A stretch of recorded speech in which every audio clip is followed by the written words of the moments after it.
I've mentioned that I'm doing this 75-day challenge by Andy Frisella with my brother, and we were on day 31, and my brother just, I guess, got eliminated. Has to do a reset of it.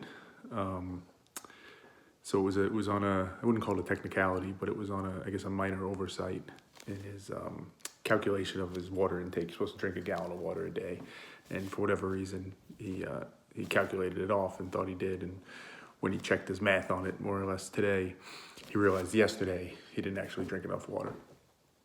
So I make that the topic because there's some interesting insights for me as I look at that situation.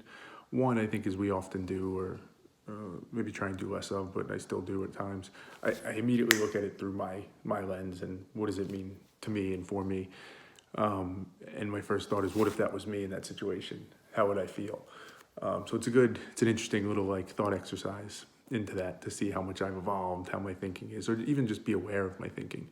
Maybe I didn't evolve at all, but maybe I'm more aware now because of these videos and what I try and practice.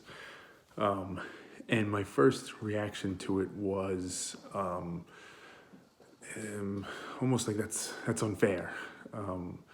That there's got to be a fix. There's got to be a solution. And that's interesting because I think that's representative of how much of my life was for various reasons. I think I had a pretty good life for most of it, where the assumption was things work out, they go the way they're supposed to go, to the point even where I, at a younger age, somewhat older, but would throw tantrums, right? And had bad anger and bad, rage and things like that, because when things didn't go the way they were supposed to, my expectations were so high that they always would, that when it didn't, it just threw me totally off. And this situation was kind of that. I was doing it with my brother. I wanted him to finish. I know it was important to him. I wanted to, finish, do it. And for that reason, I think that anger kicked in. That shouldn't have happened. So that was kind of my first reaction. And there was also a little bit of fear. Fear because when I was talking to him about it, he is resetting. His plan is to redo it. And I, again, put myself in those shoes and think about being 31 days in and having to reset, right? And in effect, do it for 105 days instead of the 75. And that seems miserable. And the fear, though, is would I reset? Do I have the mental strength and the mental toughness to do that? Would that be too much for me? Would I make some excuses? Would I rationalize it away? How would I handle it? And again, the uncertainty, I think, is the answer. I don't have an answer on how I'd handle it, and that's where the fear is. I'd like to think, I aspire to be somebody who would say, absolutely, I would just restart and do it. But the fear is obviously representative of the fact that that's not necessarily true, right? Maybe a younger version of me would have just told myself that, and it would have let me off the hook and said, no big deal, I don't need to do it again. I would if I could, that type of thing, but not sure if it's true. So that was an interesting component of it too. The other piece, I guess, that I'd say that I observed, or I guess I didn't observe, but still relevant for me, is there was no satisfaction for me in it. It is a challenge, and it's more of a challenge, an individual thing, but it's very easy to view it somewhat competitive. It's very easy to have taken it on as, all right, I'm going to beat him in this. I'm going to outlast him.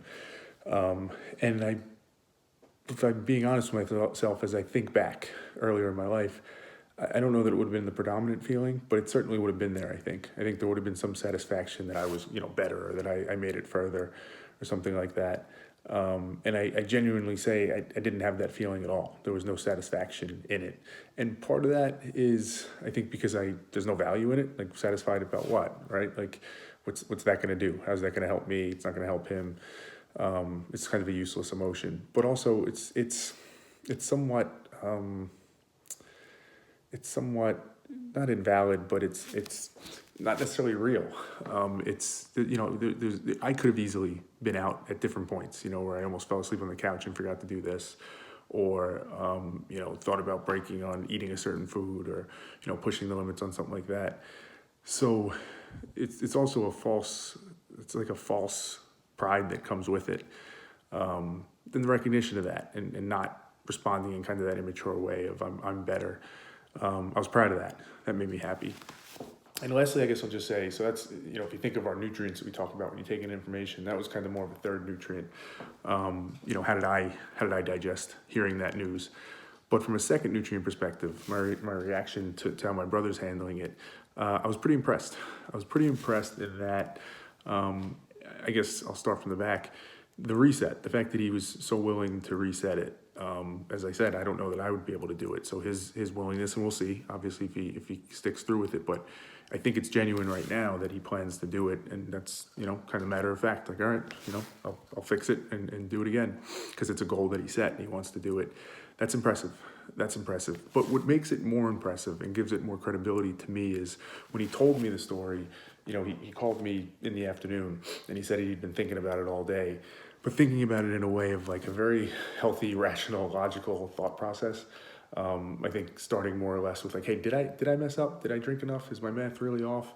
And then probably realized at some point it is off, and then kind of went through the process of trying to rationalize and say, do I actually have to reset, or is that okay because it was an honest mistake?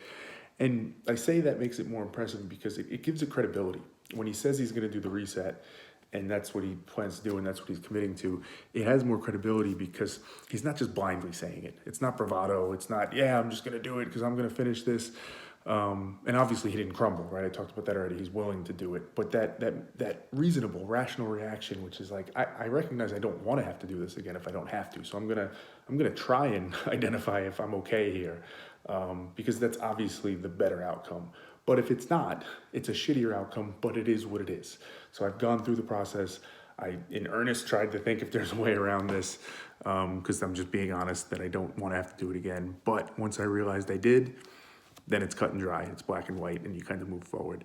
So I found that impressive from his side. So I think, ultimately, somewhat of a negative event, but a positive spin on it, because you learn from all this stuff.